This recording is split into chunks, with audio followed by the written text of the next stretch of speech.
अस्सलाम वालेकुम नाज़रीन, अंडरग्राउंड न्यूज के साथ मैं हूं मिसबा लतीफ। अब रुख करते हैं अहम खबर की तरफ। पाकिस्तान से मुस्लिम लीग नून के सीनियर रहनुमाओं के एक वफद में कायद पाकिस्तान मुस्लिम लीग नून मियां मोहम्मद नवाज शरीफ से लंदन में मुलाकात कर रहे हैं। मजीद तफसील जानते हैं लंदन से हमारे नुमाइंदे की इस रिपोर्ट से। गुज़िश्ता चंद दिनों से पाकिस्तान मुस्लिम लीग नून के सीनियर रहनुमा लंदन पहुंचे थे, जिनमें ख्वाजा साद रफीक, चौधरी अरमगान सुबहानी, मियां जावेद लतीफ शामिल थे।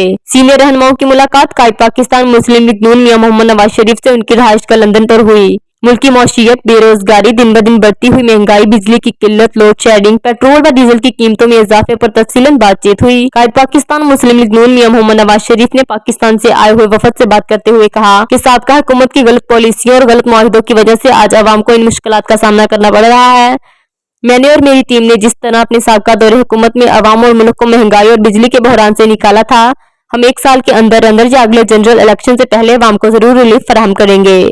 बदकिस्मती से जिन नाअहल लोगों के हाथ में हुकूमत थी, आज अवाम उनकी नाअहली व गलत पॉलिसियों की वजह से मुश्किलात से दो चार हैं। साबका हुकूमत ने मुल्की खजाने को बेतरतीब से लूटा और अवाम को किसी किस्म का कोई रिलीफ नहीं मिला। उनकी हुकूमत में बिजली के पावर प्लांट बंद, करेंसी का दिवालिया, पेट्रोल व डीजल की कीमतों में इजाफे की वजह उनके किए हुए IMF से गलत मुआहिदों का नतीजा है। 3 साल और 8 महीनों में उन्होंने जितना बैरूनी कर्जा लिया, इतना पाकिस्तान ने उनकी हुकूमत जाने तक नहीं लिया था। खारजा पॉलिसियों और ना तजर्बाकारी की वजह से उन्होंने मुल्क की माशियत को मुस्तहकम करने की बजाय तबाह बर्बाद कर दिया। पाकिस्तान की अवाम उनको कभी माफ नहीं करेंगे। उनकी गंदी सियासत और ना तजर्बाकारी व गलत पॉलिसियों ने जो मुल्क की माशियत को नुकसान पहुंचाया है और मुल्की खजाने को लूटा है, उनको हिसाब देना होगा। उन्होंने वफद को यकीन दिलाया कि वो दिन दूर नहीं जब वजीर आजम पाकिस्तान मियां शहबाज शरीफ आपके साथ मिलकर खुशहाली लाएंगे और मुल्क को तरक्की की राहों पर गामजन करेंगे।